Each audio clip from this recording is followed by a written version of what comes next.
How y'all doing? I'm the Watchman, and this is part two of the wedding feast. Part two of the wedding feast. Let's get right into it. I'm gonna do a quick recap of part one.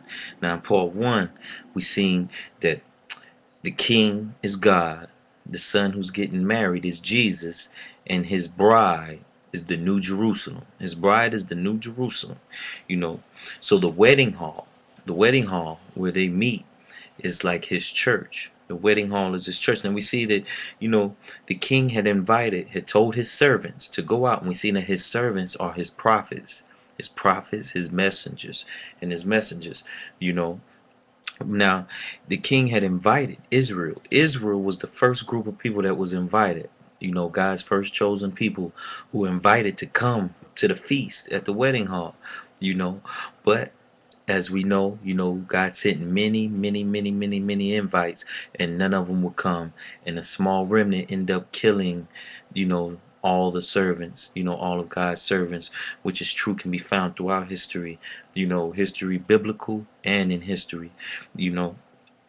Now Israel slew, and that made God angry. That made the king angry, and he had their city utterly destroyed, and Jerusalem literally was destroyed, you know, in 70 AD by Titus, General Titus of the Roman army, utterly destroyed Jerusalem.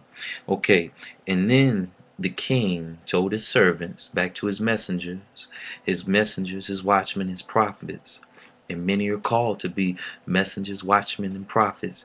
But anyway, the king then tells his messengers to go into the highways. Highways usually are leaving from cities, going to other cities. So this is when salvation was given to us, the Gentile world. When Israel rejected Christ, that is when salvation was then given to all of us who are not uh, blood Jewish, who are not Jewish by blood.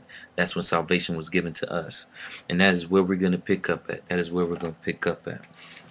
All right. Now, we're going back to Matthew 22, and we're going to start at verse 9. I want to read verse 9 of where we picked up at. Therefore, go into the highways, and as many as you find, invite to the wedding. Verse 10. So those servants went out into the highways and gathered together all whom they found, both bad and good, and the wedding hall was filled with guests. All right.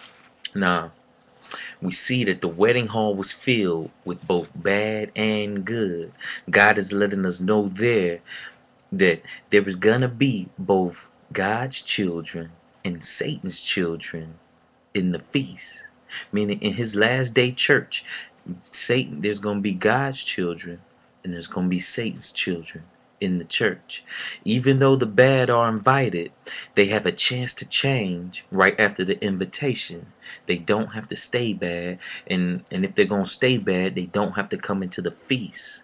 They don't have to come into the feast, with a willingness not to change. They don't have to bring the world inside of the church. Now you say, God he speaks in another spot of Satan's children being mixed in with his children.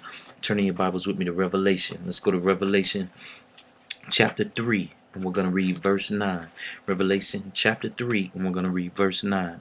And the whole chapter, from verse 7, he's talking to the church of Philadelphia.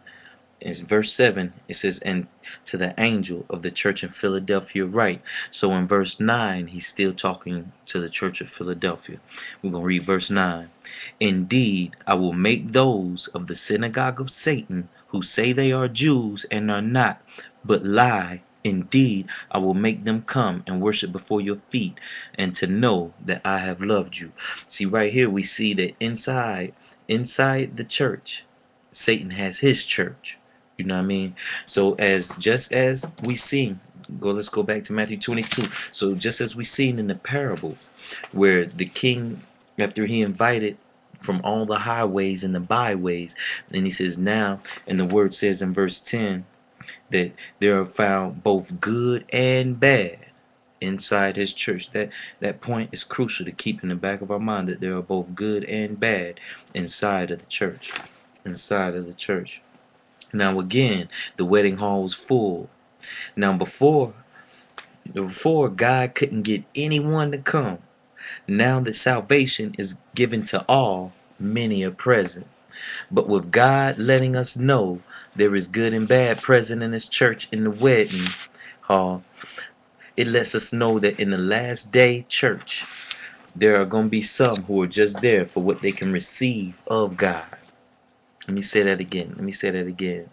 You know, with there being good and bad present in the church, that lets us know that in the last days, there are going to be some who are just in church for what they can receive of God. The only reason the bad would come to the feast in the first place would be to eat of the king's food, the king's good food, and to drink of the king's good drink. Like so many who are in church just to receive a blessing from God. They're not there to be a blessing themselves or to show honor to God. They're just there to receive a blessing. Now that's scary. Because how many times have I, in our own mentality, I've had to catch myself and ask myself literally, Joshua, what are you here for? What are you complaining about? What are you really here for? Are you here to be a blessing or to receive a blessing? Your aim and your motive is very important. It's very important. Now in verse 11, where it starts off and it says, but when the king came in to see the guests, I want to stop right there, because how many of us forget we're in the presence of God when we're in the church? From our speech, the way we dress, to our thoughts. A lot of times, I even catch it in my own church, a lot of times we can forget that God is present in the sanctuary. It's either we forget or we don't care. It's either we forget or we don't care. And we end up talking about all manners and types of things right there in the church. Dressing any kind of way or thinking any type of way. Now remember, y'all, in the last days, one of the main goals of the devil is to take away the sanctity out of the sanctuary. He wants to take the sanctity, the holiness out of the sanctuary. That's why you have everything under the sun appearing in God's sanctuary. Now back in Old Testament time, God himself used to appear in the temple, in the temple. And because we don't see that actual cloud of God in the temple, in our sanctuary today, does not mean he is not there. Let's keep going. Now later on in verse 11, God sees a man who doesn't have on the proper attire. He's wearing his own attire. Now, what this is saying is, in wearing his own attire, the man was openly disrespecting the king's feast. He was openly disrespecting the king's feast. Now, how many Christians today openly bring their own beliefs, ideas, and practices into the church with no biblical foundation for what they're doing, but they will make excuses and compromise? Well, this is the excuse that the devil uses today. Well, this is how we reach the youth. The church is to be a safe haven from the world. But instead, we use the excuse, oh, we have to do this and do this to reach the youth and to bring them into the church. When a lot of times the youth don't want all that nonsense into the church. A lot of times the youth want an escape from what they receive out in the world every day. But we make excuses and we bring these things into the church. As just like this man openly coming into the feast how he wanted to come. Like, I ain't gotta follow how the king set up his feast. You know how the king set things up. I can come in how I want to come in. And I want to say that again. How many Christians today openly bring their own beliefs, ideas, and practices into the church? Just a couple examples, like big bands. There's nothing wrong with music in the church, but if I can't tell the difference between a club and the church, something is wrong. Something is wrong. And that shows that sometimes, we forget that God is actually present there. God is actually, and they'll say, well, that music brings the youth into the church. No, we don't need to bring rock and roll into the church to bring, for the youth. You know what I mean? Anyway, I can keep going on this. But big bands, synchronized dancing, they just call it sign language, but in all actuality, it's like a step show. Synchronized dancing, wearing tight jeans, or revealing clothing. Yes, I had to bring that one up. Wearing all these tight clothes, saying, well, he just cares if I'm here. It doesn't matter how I dress. Yes, it does. Male and female. It does. We are held accountable for the things that we do, and we should not cause others to sin.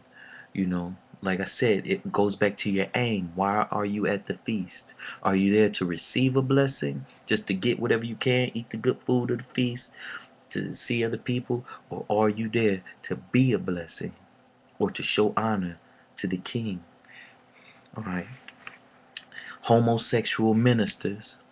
Oh yeah, that's a plague nowadays, and it's spreading. We got homosexual ministers, deacons, and elders in the church, and one more example is people worshiping on a man-made Sabbath.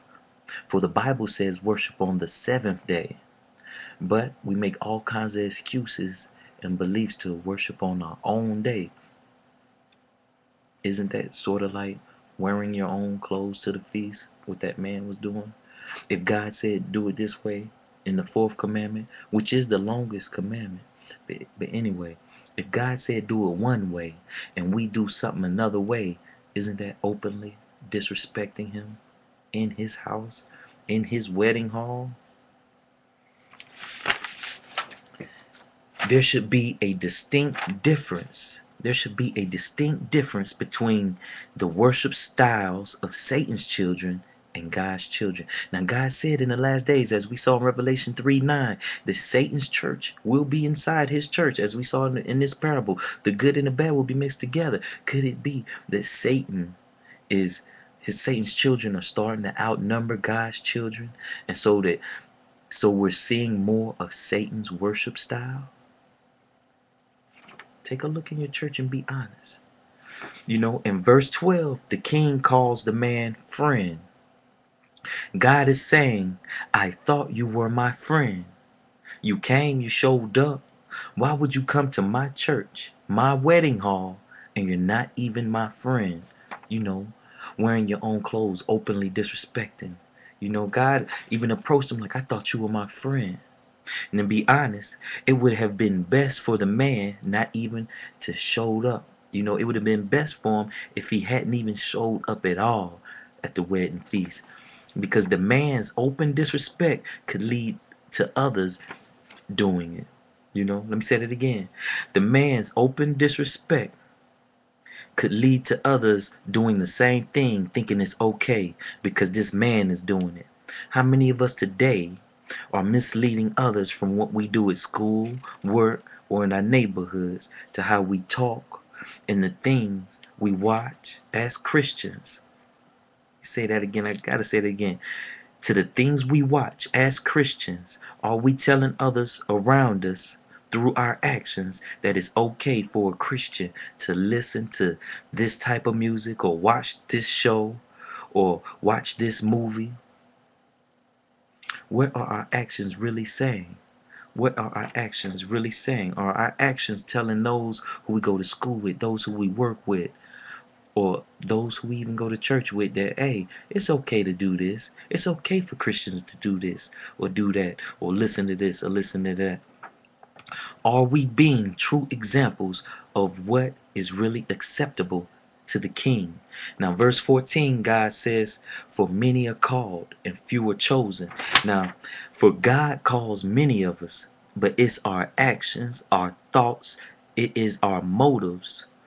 Why are we in church? Why are we there? To receive a blessing or be a blessing? I gotta say this again. For God calls many of us, but it is our actions, our thoughts, it is our motives. Why are we in church? Why are we there? To receive a blessing or be a blessing? And this is what would determine who are the chosen. Choose to be